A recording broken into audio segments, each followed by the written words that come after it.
চলুন সবাই মিলে কি বলছে একটু শুনে আসি।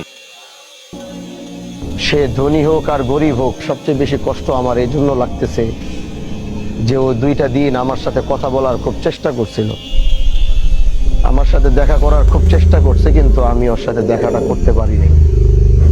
আর আজকে ও এমন এক জায়গায় দাঁড়াইছে, আমি হাজারো যদি মফিজ কইয়া ডাক দেই, মফিজ ভাই কিন্তু আমার এই জবাবটা আর কোনোদিন সে দিতে পারবে না। ও আমারে আসলে খুব ভালোবাসতো। মাঝে মাঝে আমাকে দেখলেই বলতো যে আমার একটা লুঙ্গির টাকা দেন, তো আমি চেষ্টা করতাম, কখনো ওরা ফেরত দিতাম না।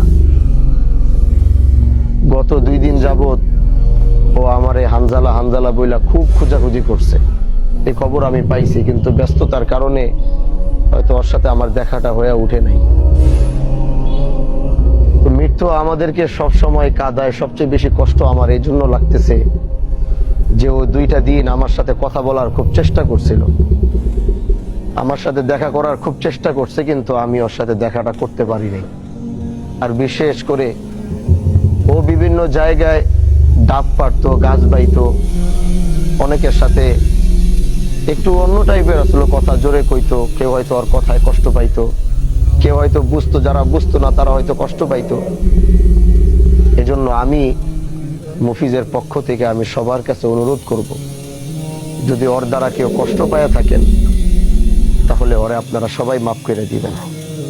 আল্লাহর কাছে দোয়া করি, আল্লাহ যেন ওরে জান্নাতের আলা মাকাম নাসিব করে, আল্লাহ যেন ওর কবরকে জান্নাতের বাগান বানায় দেয়, এবং ওর পরিবার পরিজন যারা আছে, গরিব মানুষ ছিল, আর আমরা তো গরিবেরই বন্ধু হইছি, এজন্য গরিবের মৃত্যু আমাকে, বিশেষ করে আমাকে কাঁদায় বেশি।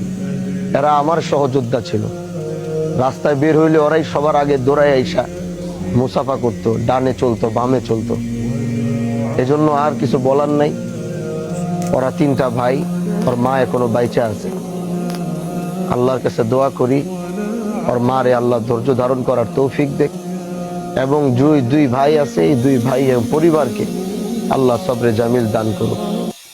প্রতিটা